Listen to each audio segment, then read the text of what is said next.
السلام عليكم ورحمة الله وبركاته. إن الحمد لله نحمده ونستعينه ونؤمن به ونتوكل عليه ونعوذ بالله من شرور أنفسنا ومن سيئات أعمالنا. من يهده الله فلا مضل له ومن يضلل فلا هادي له. أشهد أن لا إله إلا الله وحده لا شريك له. أشهد أن محمدا عبده ورسوله أرسله بالهدى ودين الحق ليظهره على الدين كله ولو كره المشركون. اللهم صل على محمد وعلى آل محمد كما صليت على إبراهيم وعلى آل إبراهيم إنك حميد مجيد. اللهم بارك على محمد وعلى آل محمد كما باركت على إبراهيم وعلى آل إبراهيم إنك حميد مجيد. أما بعد فإن خير الكلام كلام الله وخير الهدي هدي محمد صلى الله عليه وسلم وشر الأمور محدثاتها وكل محدثة بدعة وكل بدعة ضلالة وكل ضلالة في النار. أعوذ بالله من الشيطان الرجيم. بسم الله الرحمن الرحيم.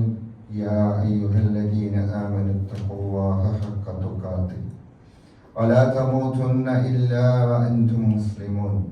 സ്നേഹം നിറഞ്ഞ സത്യവിശ്വാസികളെ, വിശ്വാസിനികളെ, റബ്ബിൻ്റെ വിധിവിലക്കുകളനുസരിച്ച് അവനെ തഖ്വ ചെയ്ത് അവൻ്റെ തൃപ്തി നേടുവാനും അവൻ്റെ ഇഷ്ടം നേടുവാനും പരിശ്രമിക്കണമേ എന്ന് ആദ്യമായി എന്നോടെന്ന പോലെ നിങ്ങളെ ഓരോരുത്തരെയും ഉണർത്തുന്നു. റബ്ബ് നമ്മെവരെയും അനുഗ്രഹിക്കുമാറാകട്ടെ. നാമെല്ലാവരും ജീവിതത്തിൽ അള്ളാഹുവിൻ്റെ ഇഷ്ടം നേടുവാനും അള്ളാഹുവിൻ്റെ തൃപ്തി നേടുവാനും ആഗ്രഹിക്കുന്നവരാണ്. ആ ആഗ്രഹം അനുസരിച്ചാണ് നമ്മൾ ഈ ക്ലാസ്സിൽ വന്നതും റബ്ബിൻ്റെ വിധികളും വിലക്കുകളും അവൻ്റെ നിയമങ്ങളും അവൻ്റെ നിരോധനങ്ങളും കൽപ്പനകളും എല്ലാം മനസ്സിലാക്കുവാനും ജീവിതത്തെ ചിട്ടപ്പെടുത്തുവാനും അതനുസരിച്ച് അവൻ്റെ തൃപ്തിയും ഇഷ്ടവും നേടി ജന്നാത്തുൽ ഫിർദൗസിൽ എത്തണമെന്നുള്ള ആഗ്രഹമാണ് നമ്മെ ഇവിടെ എത്തിച്ചത്. അതായിരിക്കണം നമ്മുടെ ലക്ഷ്യവും. തീർച്ചയായിട്ടും അങ്ങനെ ലക്ഷ്യം വെച്ച് മുന്നോട്ട് പോകുന്ന ആളുകളെ അള്ളാഹു തൃപ്തിപ്പെടുകയും അവനെ ജന്നാത്തുൽ ഫിർദൗസിൽ അവൻ പ്രവേശിപ്പിക്കുകയും ഏറ്റവും വലിയ അനുഗ്രഹമായ അവൻ്റെ തൃപ്തിയെ നൽകി അവൻ്റെ റിദ്വാനിനെ നൽകി അനുഗ്രഹിക്കും ചെയ്യുകയും എന്ന് അല്ലാഹു നമുക്ക് വാഗ്ദാനം നൽകിയിട്ടുണ്ട്. ആ കൂട്ടരിൽ നമ്മെ ഉൾപ്പെടുത്തി അനുഗ്രഹിക്കുമാറാകട്ടെ. നമ്മുടെ വിഷയം, നമ്മൾ ഓരോ വിശ്വാസിയും അവന്റെ ജീവിതത്തിൽ രാവിലെ പറഞ്ഞു പോകേണ്ട ഒരു ദിക്റാണ് റളിതു ബില്ലാഹി റബ്ബൻ വബിൽ ഇസ്ലാമി ദീനൻ വബി മുഹമ്മദിൻ നബിയ. നമ്മളെല്ലാവരും പറയാറുണ്ട്, വളരെ ഈസി ആയിട്ട് പഠിക്കാവുന്ന, ജീവിതത്തിൽ പുലർത്തേണ്ട ഒരു ദിക്ർ. ആ ദിക്റിനപ്പുറത്തേക്ക് അതിൻ്റെ ആശയങ്ങൾ കൂടി ഹൃദയത്തിലേക്ക് കയറ്റി ജീവിതം അതനുസരിച്ച് ചിട്ടപ്പെടുത്തുമ്പോൾ മാത്രമാണ് ആ ദിക്ർ പറയുന്നതിൽ അർത്ഥമുണ്ടാവുകയുള്ളൂ. റളിതു ബില്ലാഹി റബ്ബ, ഞാനിതാ റബ്ബായിട്ട് അള്ളാഹുവിനെ നിശ്ചയിക്കുന്നു, തൃപ്തിപ്പെടുന്നു, ഞാൻ പൂർണ്ണമായിട്ട് അതിൽ ഇഷ്ടമുള്ള ആളാണ് എന്ന് പറഞ്ഞാൽ അള്ളാഹുവാണ് എൻ്റെ റബ്ബ്, എന്നെ സൃഷ്ടിച്ചവൻ, എന്നെ സംരക്ഷിക്കുന്നവൻ, എന്നെ എല്ലാ രീതിയിലും ഈ ലോകത്ത് സംവിധാനിച്ചിരിക്കുന്നത് എൻ്റെ ഉടമസ്ഥൻ, എനിക്ക് കീഴൊതുങ്ങാൻ, സമർപ്പിക്കാൻ അള്ളാഹു മാത്രമേ ഉള്ളൂ. അവന്റെ കൽപ്പനകൾ അതാണ് അത് ശിരസ വഹിക്കലാണ് എന്റെ ബാധ്യത. അവൻ നിരോധിച്ചത് എന്റെ ജീവിതത്തിൽ നിന്നും പാടെ ഒഴിവാക്കലാണ് എന്റെ ബാധ്യത. അങ്ങനെ ജീവിതത്തിന്റെ എല്ലാ മേഖലയിലും ഇബാദത്തിൽ മാത്രമല്ല, ഞാൻ ഇടപെടുന്ന, ഞാൻ പെരുമാറുന്ന, മറ്റുള്ളവരോട് സംസാരിക്കുമ്പോൾ, മറ്റുള്ളവരോട് പെരുമാറുമ്പോൾ, മറ്റുള്ളവരോട് ഇടപഴകുമ്പോൾ, എന്റെ വ്യവഹാരങ്ങളിൽ, എന്റെ ജോലികളിൽ, എന്റെ കച്ചവടത്തിൽ എന്ന് വേണ്ട എല്ലാ സ്ഥലത്തും ഞാൻ അള്ളാഹുവിനെ റബ്ബായിട്ട് തൃപ്തിപ്പെട്ടിട്ടുണ്ട്. രാവിലെ തന്നെ പ്രഖ്യാപിക്കുന്നതാണ്. അവനാണ് എന്റെ ഉടമസ്ഥൻ, മാലിക്കാണ് അവൻ.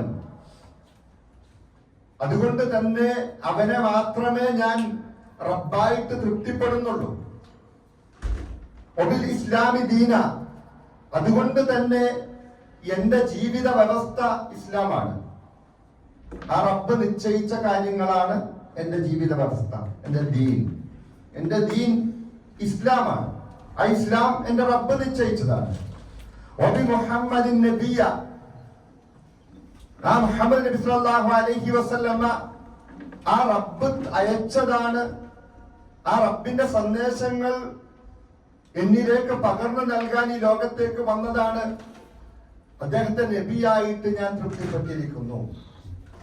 ഇതാണ് നമ്മൾ പറയുന്നത്. ഇതായിരിക്കണം അതിന്റെ ലക്ഷ്യം, പറയുന്നതിന്റെ ലക്ഷ്യം അതായിരിക്കണം. അങ്ങനെ ആ ലക്ഷ്യം ഉണ്ടാകുമ്പോൾ മാത്രമാണ് തിരിച്ച് നമുക്ക് ഇവിടെ നിന്ന് മടങ്ങിപ്പോകുമ്പോൾ നമുക്ക് കൊണ്ടുപോകാൻ കഴിയുന്നത് നമ്മൾ ഈ ദുനിയാവിൽ സമ്പാദിച്ച ഒന്നുമല്ല.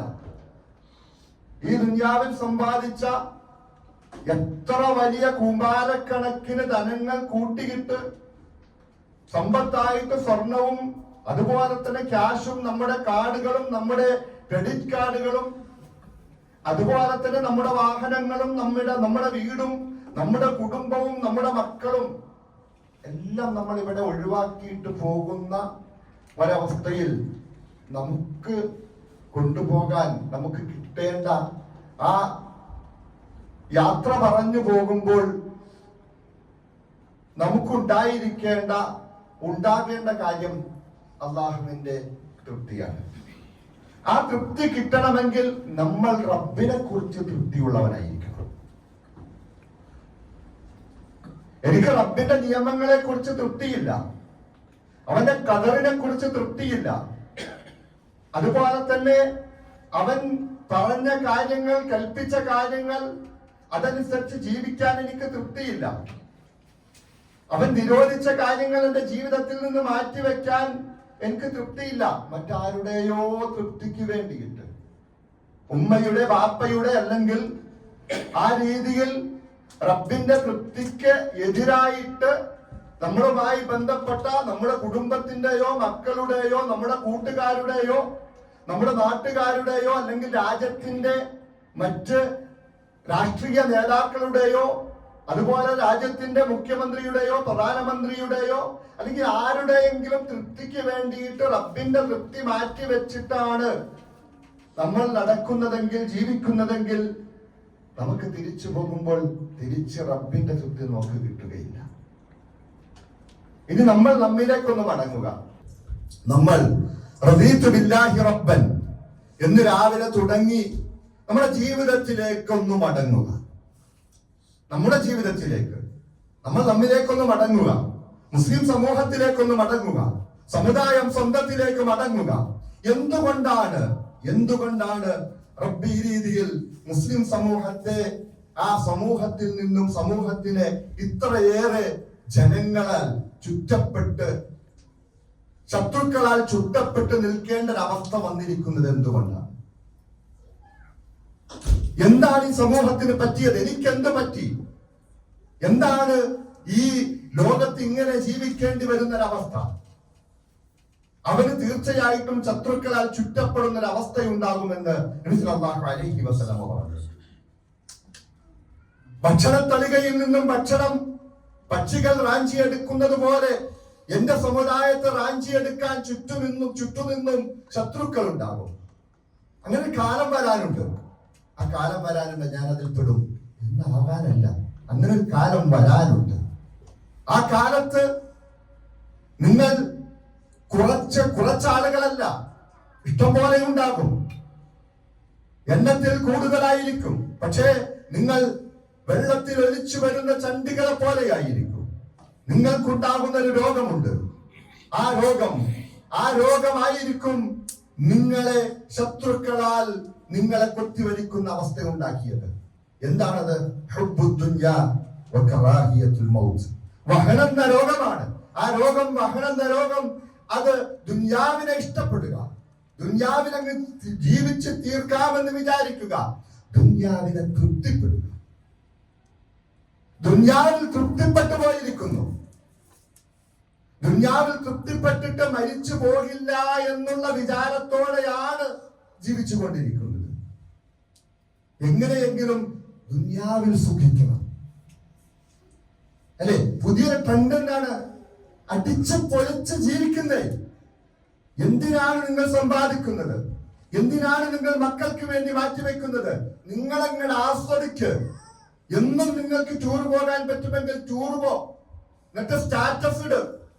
നിങ്ങളുടെ ഇൻസ്റ്റഗ്രാമും ഫേസ്ബുക്കുകളും നിറയട്ടെ നിങ്ങളുടെ ജീവിതം കൊണ്ട് എന്ന് പറയുന്നൊരവസ്ഥയിലേക്ക് മുസ്ലിം സമൂഹം, മുസ്ലിം പെണ്ണും ആണും സ്ത്രീയും പുരുഷനുമായിരിക്കുന്ന ഒരവസ്ഥയിലേക്ക്. എന്താണ്? അവർ ഹയാത്തു ദുനിയയെ ഇഷ്ടപ്പെട്ടു പോകുന്നു. ഈ ലോകത്തെ ഇഷ്ടപ്പെട്ടു പോകുന്നു. ഈ ലോകമാണ് എല്ലാം എന്ന് വിചാരിച്ചു പോകുന്നു. റബ്ബിനെ കുറിച്ചുള്ള തൃപ്തി അവന് നഷ്ടപ്പെട്ടിരിക്കുന്നു. അവൻ തിരിച്ച് ഈ ലോകത്തെയും അവന്റെ ഇച്ഛകളെയും തൃപ്തിപ്പെടുന്ന അവസ്ഥയിലേക്ക്, അവന്റെ ഇച്ഛ എന്താണോ പറയുന്നത് അത് കേൾക്കുക, ഇഷ്ടങ്ങൾ കേൾക്കുന്നൊരവസ്ഥയിലേക്ക്. അതാണ് ഈ മുസ്ലിം സമൂഹത്തെ. അപ്പോൾ അന്ത്യനാളിന്റെ അടയാളമായിട്ട് പറഞ്ഞ അടയാളം നിങ്ങളിലുണ്ടാകരുത്.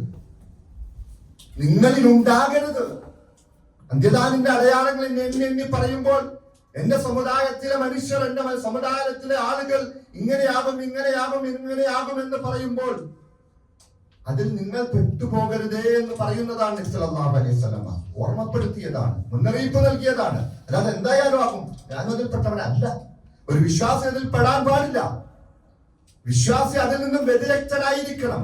അന്ത്യനാൾ വരുമ്പോൾ ഇങ്ങനെയായിരിക്കും എന്റെ സമൂഹത്തിലെ മനുഷ്യർ, ഞാൻ അങ്ങനെയാകാൻ പാടില്ല. തിന്മകൾ പ്രചരിപ്പിക്കുന്നവനായിരിക്കും, തിന്മകൾ പ്രചരിപ്പിക്കാൻ പാടില്ല. അല്ലാഹുവിന് ഇഷ്ടപ്പെടാത്ത ഒരു വാക്ക് പോലും നമ്മിൽ നിന്ന് കടന്നു പോകരുത്. സല്ലല്ലാഹു അലൈഹി വസല്ലം പറഞ്ഞു, നിങ്ങൾ വിചാരിക്കും പോലെയല്ല.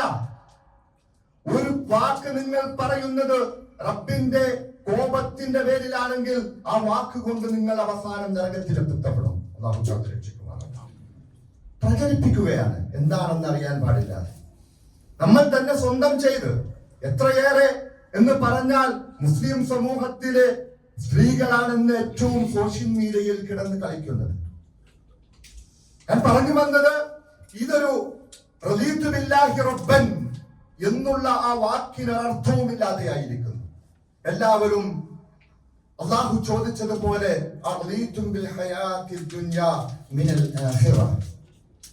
എന്നോടും നിങ്ങളോടും ചോദിക്കുന്നതാണ് കേട്ടോ, മറ്റാരോടുമല്ല. ഒരായത്തിറങ്ങുമ്പോൾ അതിന് ഉത്തരം കൊടുത്തിരുന്നത് സഹാബത്ത് തന്നിലേക്ക് നോക്കുമായിരുന്നു. എന്നെ കുറിച്ചാണോ? മുനാഫിക്കീങ്ങൾ തൊട്ടടുത്ത ആളിലേക്ക് നോക്കുമായിരുന്നു, അവനെ കുറിച്ചാണോ?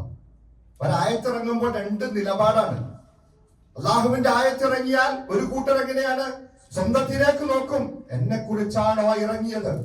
എന്റെ ജീവിതം എനിക്ക് ശരിപ്പെടുത്തണം, എവിടെയോ എനിക്ക് പാളിച്ചയുണ്ട്. ഈ ഇറങ്ങിയ ആയത്തുമായിട്ട് തട്ടിച്ചു നോക്കുമ്പോൾ എന്റെ ജീവിതത്തിൽ എവിടെയോ ഒരു പാളിച്ചയുണ്ട്, അതൊന്ന് മാറ്റണം. മുനാഫിക്കീങ്ങളോ ഒരായത്തിറങ്ങിയാൽ എന്നെ കുറിച്ചല്ല, അപ്പുറത്തെ മുഹമ്മദാണ് കുഴപ്പക്കാരൻ. ഇന്നലെ ഞാൻ കണ്ടുള്ളൂ, ഈ ആയത്തും അവന്റെ പ്രവർത്തനം നിങ്ങൾ ചിന്തിച്ചു, മാറാൻ പാടില്ല അവന്. അതാണ് മുനാഫിക്കിന്റെ ലക്ഷ്യം. അവന് മാറാൻ പാടില്ലേ? ആ ഒരവസ്ഥയിലേക്ക് നമ്മൾ ഇതെല്ലാം എന്തിനാണ് ഖുർആൻ ഇങ്ങനെ അവരുടെ സ്വഭാവങ്ങൾ പറഞ്ഞത്? എന്തിനാണ് അവരുടെ സ്വഭാവം പറഞ്ഞത്? നമ്മൾ മാറാൻ വേണ്ടിയിട്ടാണ്. അവരാക്ഷേപിക്കാനല്ല. അവരാക്ഷേപിക്കേണ്ട കാര്യമില്ല. അവർ ആക്ഷേപിക്കപ്പെട്ടവരാണ്.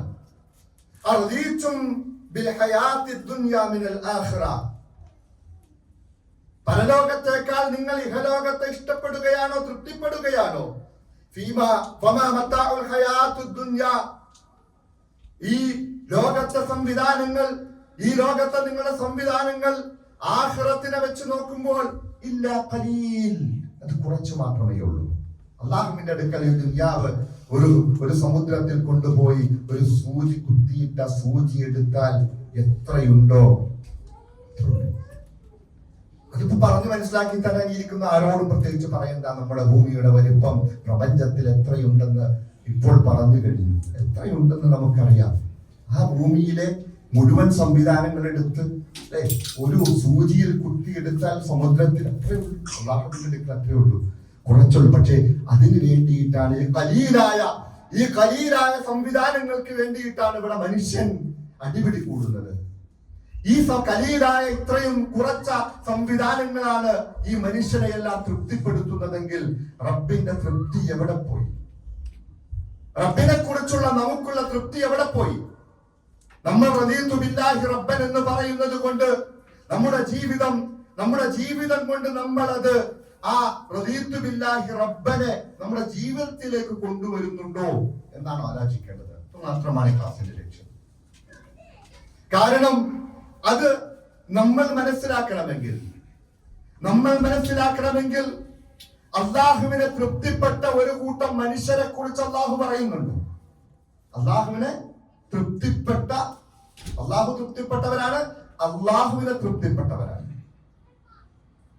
ആ മനുഷ്യരെ കുറിച്ച് ഖുർആൻ പറയുന്നുണ്ട്. ഒന്ന് ഓതി നോക്കണം, ഒന്ന് വായിച്ചു നോക്കണം. അവിടെ ലക്ഷണങ്ങൾ, അവിടെ സ്വഭാവങ്ങൾ, അവിടെ ജീവിത രീതികൾ, അവിടെ നിലപാടുകൾ എങ്ങനെയായിരുന്നു എന്ന് അള്ളാഹു പറയുന്നുണ്ട്. അള്ളാഹു ഓതി തരുന്നു, നമുക്ക് ഓതി തരുവാണ്. അവിടെ അവർ ജീവിച്ചിരിക്കുന്നുണ്ട്. അവർ ജീവിച്ചിരിക്കുമ്പോൾ അവരെ കുറിച്ച് മറ്റു വരുന്ന ആളുകൾക്ക് ഓതിത്തരുന്നതാണ് അല്ലാഹു.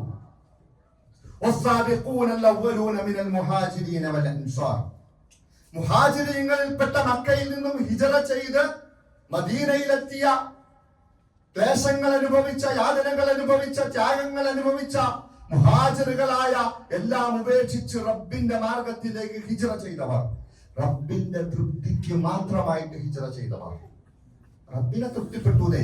ലാ ഇലാഹ ഇല്ലല്ലാഹ്, ലാ ഇലാഹ ഇല്ലല്ലാഹ്, എന്റെ ജീവിതത്തിൽ അല്ലാഹുവല്ലാതെ മറ്റൊരിലാഹില്ല.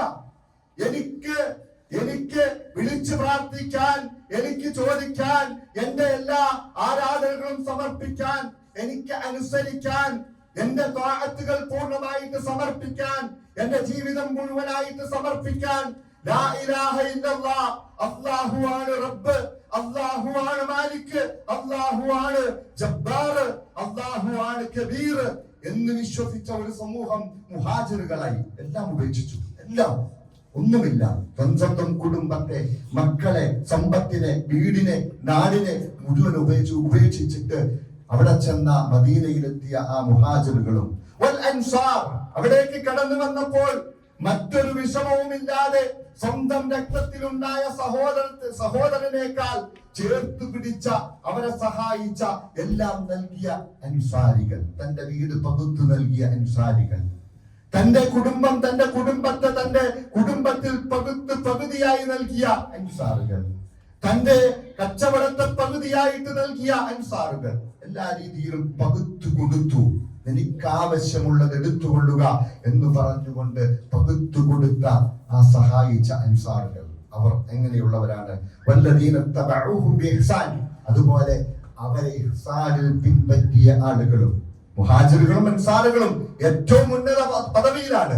അവരെ തുടർന്ന് അവർക്ക് അനുഗമിച്ചുകൊണ്ട് പ്രവാചകൻ സല്ലല്ലാഹു അലൈഹി വസല്ലമയെ വിശ്വസിച്ച ആളുകൾ.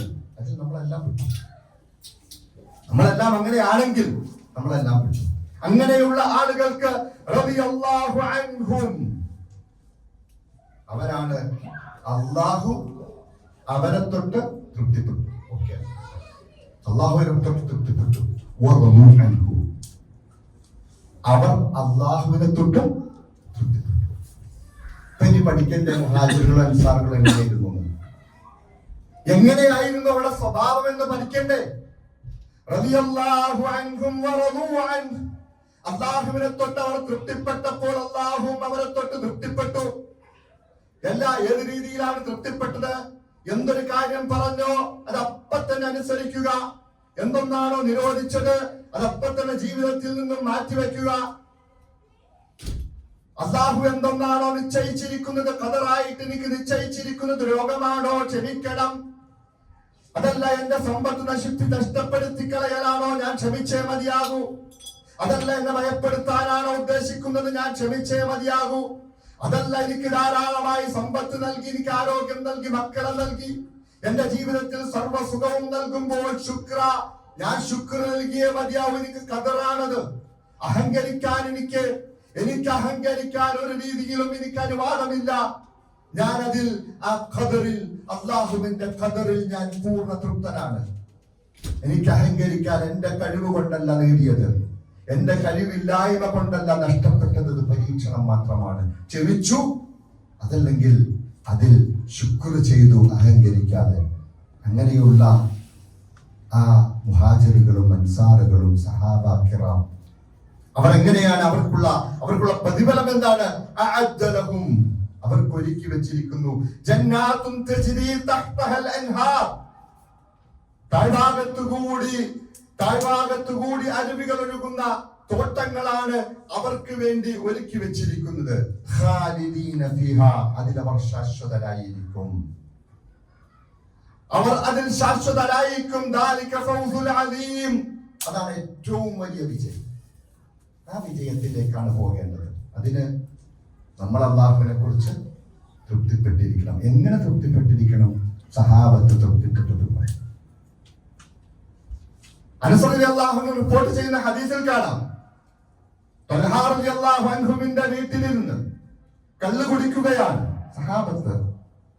അനസ് റളിയല്ലാഹു അൻഹു ഉൾപ്പെടെയുള്ള ആളുകൾ കള്ള് കുടിക്കുന്നു. മറ്റുള്ള കുഫാറുകളും അതിനോടൊപ്പമുണ്ട്. ആ സമയത്താണ് പുറത്തു നിന്നും കേൾക്കുന്നത്, ഇതാ നിങ്ങൾക്ക് കള്ള് ഹറാമാക്കിയിരിക്കുന്നു. ഇന്നമൽ ഖംറു വൽ മൈസിറു വൽ ഇൻസാബു വൽ അസ്ലാമു റിജ്സും മിൻ അമലി ശൈത്താൻ ഫജ്തനിബൂഹു ലഅല്ലകും തുഫ്ലിഹൂൻ ഫഹൽ അൻതും മുൻതഹൂൻ. ഈ പറയുന്ന കള്ളും അതുപോലെ തന്നെ ലോട്ടറിയും അതുപോലെ തന്നെ നിങ്ങൾക്ക് വിഗ്രഹ ആരാധനയും വിഗ്രഹങ്ങളും പ്രശ്നം നോക്കലുമെല്ലാം അതെല്ലാം പിശാചിന്റെ പ്രവർത്തനങ്ങളാണ്. അത് റിജ്സാണ്. അതുകൊണ്ട് അതിൽ നിന്ന് നിങ്ങൾ വിട്ടു നിൽക്കണേ, പൂർണ്ണമായിട്ട് വിട്ടു നിൽക്കണേ, എങ്കിൽ നിങ്ങൾ വിജയിക്കും എന്നുള്ള ഹറാമിന്റെ ആയത്ത്. ഫഹൽ അൻതും മുൻതഹൂൻ, ഇതെല്ലാം മനസ്സിലാക്കിയിട്ടും ഇനിയും നിങ്ങൾക്ക് അതിൽ വിരമിക്കാൻ സമയമായില്ലേ എന്ന് പറഞ്ഞപ്പോൾ മറുപടിയായിട്ട് സഹാബത്ത് കുടിച്ചുകൊണ്ടിരുന്ന കോപ്പയിലുണ്ടായിരുന്ന ബാക്കി മദ്യം ഒലിച്ചു കളഞ്ഞിട്ട് തന്റെ വീട്ടിലുണ്ടായിരുന്ന ത്വൽഹാ റളിയല്ലാഹു അൻഹുവിന്റെ വീട്ടിലുണ്ടായിരുന്ന മുഴുവൻ മദ്യവും ഒഴുക്കിയ സഹാബത്ത് തന്റെ വീടുകളിൽ ഉണ്ടായിരുന്ന മുഴുവൻ മദ്യവും ഒഴുക്കിയിട്ട് മദീനയുടെ തെരുവിലൂടെ മദ്യം ഒഴുകിപ്പോയപ്പോൾ അവർക്കുണ്ടായ വികാരം, റദീതു ബില്ലാഹി റബ്ബാ, എന്റെ റബ്ബാണ് ഈ നിയമം വെച്ചിരിക്കുന്നത്. തീർന്നു. അടുത്ത നിമിഷത്തേക്കല്ല, അടുത്ത നിമിഷത്തേക്ക് മാറ്റി വെക്കുന്നില്ല. റദീതു ബില്ലാഹി റബ്ബാ, ആയത്ത് കേട്ടു. ഫഹൽ അൻതും മുൻതഹൂൻ, ഇനിയും നിങ്ങൾക്ക് വിരമിക്കാനായില്ലേ? പിശാചിന്റെ പ്രവർത്തനങ്ങളാണിത്. അല്പം കൂടി ഇന്ന് രാത്രി കൂടി അല്ലെങ്കിൽ ഇരിക്കുന്നത് കൂടി വിൽക്കാനൊന്നും അവര് തീരുമാനിച്ചില്ല. ഇന്തഹൈന, ഞങ്ങളിതാ അതിൽ നിന്ന് വിരമിച്ചിരിക്കുന്നു. ഉത്തരം കൊടുത്തു. റദീതു ബില്ലാഹി റബ്ബൻ, റബ്ബിനെ അല്ലാഹുവിനെ റബ്ബായിട്ട് അവരങ്ങ് സ്വീകരിച്ചു. ആ നിയമങ്ങൾ പാലിച്ചു. അങ്ങനെ ഓരോ സഹാബത്തിന്റെ ജീവിതത്തിൽ ഇങ്ങനെ നമുക്ക് കാണാം അവരെങ്ങനെയായിരുന്നു, എങ്ങനെയായിരുന്നു റബ്ബിന്റെ നിയമങ്ങളോട് അവർ പ്രതികരിച്ചിരുന്നത്? അത്ര കൃത്യമായിട്ടായിരുന്നു അവരുടെ ജീവിതത്തിൽ. അതേ സമയം ഏതൊരായത്തിറങ്ങുന്നു, ഏതൊരു നിയമം ഇറങ്ങുന്നു, ആ നിയമം അപ്പോൾ തന്നെ. ഇത് സഹാബത്തിൽപ്പെട്ട പുരുഷന്മാരെ കുറിച്ചാണെങ്കിൽ സ്ത്രീകളെ കുറിച്ച് ജിൽബാബിന്റെ ആയത്തിറങ്ങി. നിങ്ങൾക്ക് ജലാബീബ്, നിങ്ങൾക്ക് നിങ്ങളുടെ മുഖവസ്ത്രങ്ങൾ, നിങ്ങളുടെ ശിരോവസ്ത്രങ്ങൾ നിങ്ങൾ മാറിലേക്ക് താഴ്ത്തിയിട്ടുകൊണ്ട് നിങ്ങളുടെ ഔറത്തുകൾ നിങ്ങൾ മറക്കണം. നിങ്ങളുടെ അവയവങ്ങൾ പുറത്ത് കാണുന്ന രീതിയിലുള്ള വസ്ത്രം, അല്ലെങ്കിൽ അതിന്റെ ആകൃതികൾ കാണുന്ന രീതിയിലുള്ള വസ്ത്രം നിങ്ങൾ ഉപയോഗിക്കരുതേ. നിങ്ങൾക്ക് ജിൽബാബ് നിർബന്ധമാണ് എന്ന് ആയത്തിറങ്ങിയപ്പോൾ സഹാബ വനിത തന്റെ കയ്യിലുണ്ടായിരുന്ന വസ്ത്രം കീറിയെടുത്തിട്ട് മാറിലേക്ക് ഇട്ടു. എന്ന് പറഞ്ഞാൽ തന്റെ താഴെ ഉണ്ടായിരുന്ന അരയുടുപ്പുകളിൽ നിന്ന് പോലും കീറിയെടുത്തിട്ട് അപ്പോൾ തന്നെ ആ നിമിഷം, അത് തയ്പ്പിച്ച് പുതിയത് വാങ്ങിക്കാനൊന്നും പോയിട്ടല്ല. നമ്മുടെ സ്ത്രീകളോ ഉള്ളത് എങ്ങനെ അയച്ചു കളയാന്ന് ചിന്തിച്ചുകൊണ്ടിരിക്കുന്നത് അല്ലെ? ആദ്യ ദിവസം സോഷ്യൽ മീഡിയയിൽ വരുമ്പോൾ പർദ്ദയായിരിക്കും, നിക്കാബ് ഉണ്ടായിരിക്കും, പിന്നെ നിക്കാബ് മാറ്റി, പിന്നെ മാറ്റി എല്ലാം മാറ്റും. അതങ്ങനെയാണ് പിശാച് ആദ്യം തുടങ്ങി വെക്കുന്നത് ആ നിക്കാബിട്ടുകൊണ്ട് റീലിട്ട് വരാനാ പറയുന്നത്. പിന്നെ നിക്കാബിട്ട് റീലിട്ട് ആരും കാണൂല്ലോ, അപ്പൊ പിന്നെ അത് മാറ്റാൻ പറയും. അങ്ങനെ മാറ്റി പിന്നെ ഒന്നുമില്ലാത്ത അവസ്ഥയാണ്. അല്ലാഹു കാത്തുരക്ഷിക്കുമാറാകട്ടെ. മക്കളോട് പഠിപ്പിച്ചു കൊടുക്കണം, സ്വന്തം കുടുംബത്തോട് പഠിപ്പിച്ചു കൊടുക്കണം. റദീതു ബില്ലാഹി റബ്ബൻ, റബ്ബിനെ കുറിച്ച് നീ തൃപ്തിപ്പെട്ടിട്ടുണ്ടോ? നമ്മുടെ ഒരുമിച്ച് കൂടലുകളിൽ, നമ്മുടെ വിവാഹവേളകളിൽ നമ്മൾ ഒരുമിച്ച് കൂട്ടുകൂടുന്ന ആളുകളുടെ കൂടെ ഇരിക്കുമ്പോൾ നമ്മൾ റബ്ബിന്റെ തൃപ്തിക്ക് വേണ്ടിയിട്ടാണോ, റബ്ബിനെ തൃപ്തിപ്പെട്ടിട്ടാണോ, അതോ കൂട്ടുകാരന്റെ തൃപ്തി അതിൽ നോക്കുന്നുണ്ടോ? നമ്മുടെ കുടുംബത്തിന്റെ തൃപ്തി നമ്മൾ നോക്കുന്നുണ്ടോ? വിവാഹവേളകളിൽ വരുമ്പോൾ DJ വെക്കാൻ പറയുമ്പോൾ എന്റെ റബ്ബിനെ ഞാൻ തൃപ്തിപ്പെട്ടിരിക്കുന്നു എന്ന ബോധ്യം നമുക്കുണ്ടാകണം. പറയണം മക്കളോട്, പറയണം കുടുംബത്തോട്. പറ്റൂല, ഇനി അങ്ങനെ നടത്താൻ തീരുമാനിച്ചാൽ ഈ വിവാഹത്തിന് ഞാനുണ്ടാവില്ല. പറയാൻ പറ്റൂലേ?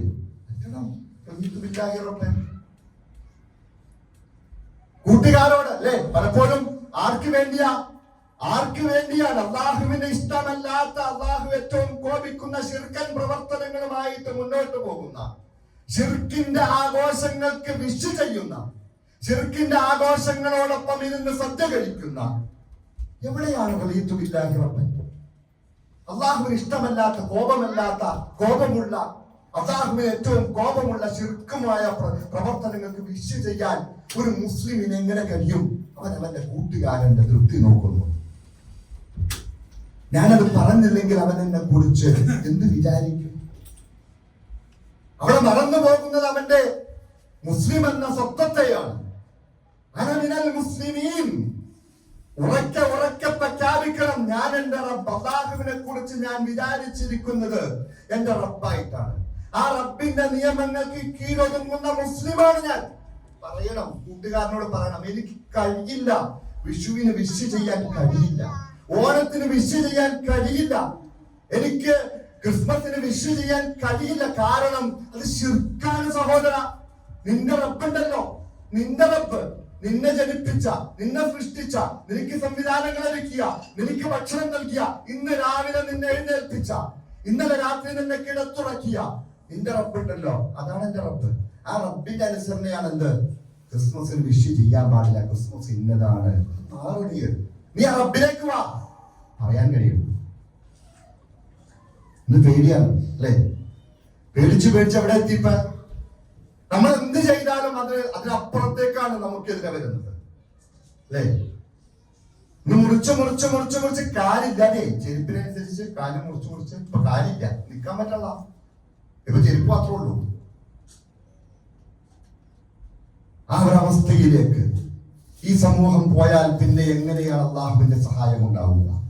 പ്രവാചകൻ സല്ലല്ലാഹു അലൈഹി വസല്ലമ എങ്ങനെയാണോ ജീവിതത്തിൽ അള്ളാഹുവിനെ കുറിച്ച് തൃപ്തിപ്പെട്ടതായിട്ട് കാണിച്ചു തന്നത്, അതുപോലെ തന്നെ പകർത്തിയ സഹാബത്തിന്റെ ചര്യ നമ്മുടെ മുന്നിലുള്ളപ്പോൾ നമ്മൾ എങ്ങനെയാണ് ഈ റദീതു ബില്ലാഹി റബ്ബൻ എന്ന് പറഞ്ഞിട്ട് നമ്മുടെ ജീവിതചര്യകളിൽ, നമ്മുടെ ജീവിത വ്യവഹാരങ്ങളിൽ അല്ലെ, അള്ളാഹു പറഞ്ഞു, നിങ്ങൾ പലിശ വാങ്ങിയാൽ, കൊടുത്താൽ, അതിന്റെ ഇടയിൽ നിന്നാൽ, അതിനു വേണ്ടി എഴുതാൻ നിന്നാൽ ശപിച്ചിരിക്കുന്നു, എല്ലാവരും തുല്യമാണ്. നമ്മളോ എഴുതാനെങ്കിലും പോകും, ഇടയിൽ നിൽക്കാനെങ്കിലും സാക്ഷിയായിട്ടെങ്കിലും പോകും, സാലറി സർട്ടിഫിക്കറ്റ് കൊടുക്കാനെങ്കിലും പോകും. എവിടെയാണ് റദീതു ബില്ലാഹി റബ്ബൻ?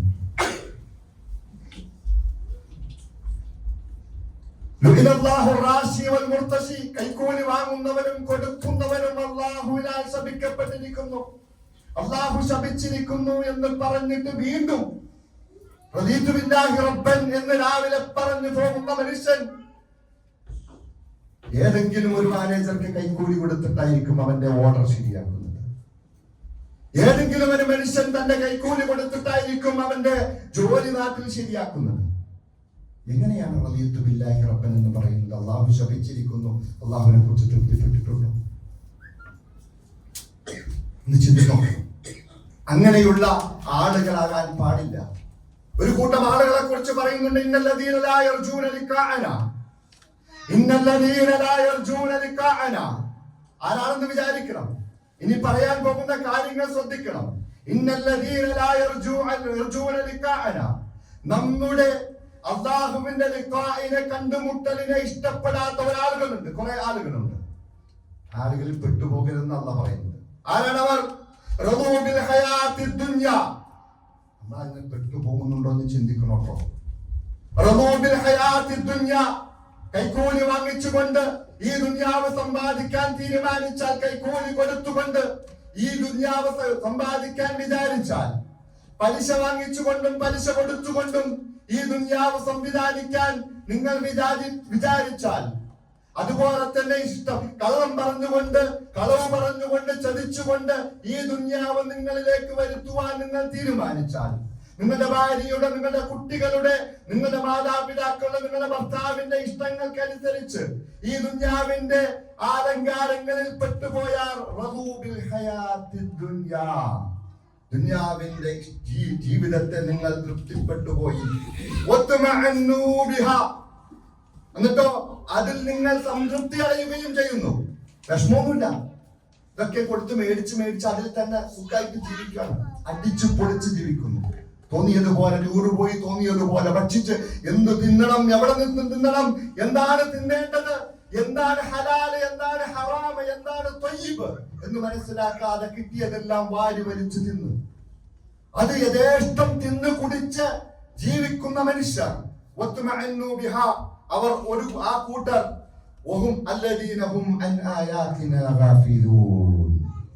ഈ പറയുന്ന ആയത്തിൽ നിന്നും അവർ അശ്രദ്ധരാണ്. ശ്രദ്ധയുള്ളവരാണെങ്കിൽ ഇങ്ങനെ പോകൂ. ആയത്തിൽ നിന്നും അശ്രദ്ധരാണ്. അല്ലാഹുവിനെ തൃപ്തിപ്പെടാതെ ഈ ലോകത്തെ തൃപ്തിപ്പെടുന്ന ആളുകൾ, അവർ ആയത്തിൽ നിന്നും അശ്രദ്ധരാണ്. അങ്ങനെയുള്ള ആളുകൾ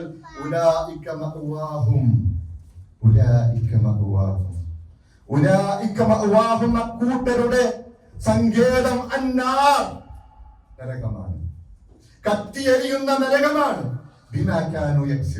അവർ സമ്പാദിച്ചതിന്റെ പേരിലാണ് നരകത്തിലേക്ക് പോകുന്നത്. അല്ലാഹു കാത്തുരക്ഷിക്കുമാറാകട്ടെ. മറ്റൊരു കൂട്ടരുണ്ട്.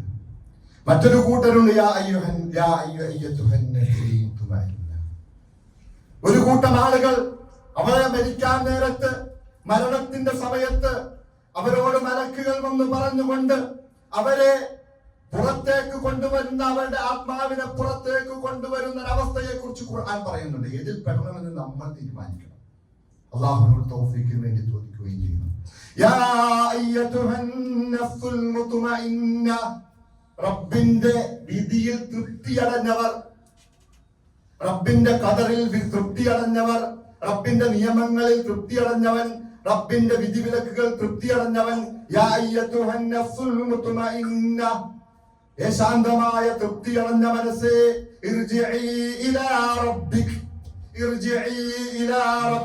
തുടങ്ങുകയാണ് അവന്റെ ജീവിതം. ഈ ദുനിയാവിൽ നിന്ന് വിട്ടുപോവുകയാണ്. വിഷമങ്ങളുണ്ട്, മക്കൾ ചുറ്റുമുണ്ട്, ഭാര്യയുണ്ട്, ഭർത്താവുണ്ട്, ഉമ്മയുണ്ട്, ബാപ്പയുണ്ട്, സമ്പാദിച്ച സമ്പാദ്യങ്ങളുണ്ട്. ഇതെല്ലാം വിട്ടുപോകുന്ന ഒരവസ്ഥയിൽ മറ്റൊരു ലോകത്തേക്ക് കടന്നു പോകുമ്പോൾ വിഷമങ്ങളും ബുദ്ധിമുട്ടുകളും കാണേണ്ടി വരുമെന്നുള്ള ആ ഒരു വിഷമത്തോടുകൂടി ഹിസാബിനെ പേടിച്ചിരിക്കുമ്പോൾ സംതൃപ്തി അടഞ്ഞ മനസ്സേ, ഇർജിഇ ഇലാ റബ്ബികി റാദിയതൻ മർദിയ. ഇർജിഇ ഇലാ റബ്ബിക്, നിന്റെ റബ്ബിലേക്ക് നീ മടങ്ങിപ്പോ. എങ്ങനെയാണ്? റാദിയതൻ, തൃപ്തിപ്പെട്ടവനായിട്ട്. മർദിയ, അവൻ സ്വന്തം തൃപ്തിപ്പെട്ടിട്ടുണ്ട്, അല്ലാഹു അവനെ തൊട്ടും തൃപ്തിപ്പെട്ടിരിക്കുന്നു. അവന് പോകാൻ കഴിയണ്ടേ? അല്ലാഹു ഇതിൽ ഉൾപ്പെടുത്തി അനുഗ്രഹിക്കുമാറാകട്ടെ. വദ്ഖുലി ഫീ ജന്നതി വദ്ഖുലി ഫീ ഇബാദി. ഇത് റബ്ബിന്റെ തൃപ്തി ഉണ്ടോ എന്ന് നമ്മൾ ചിന്തിക്കുക.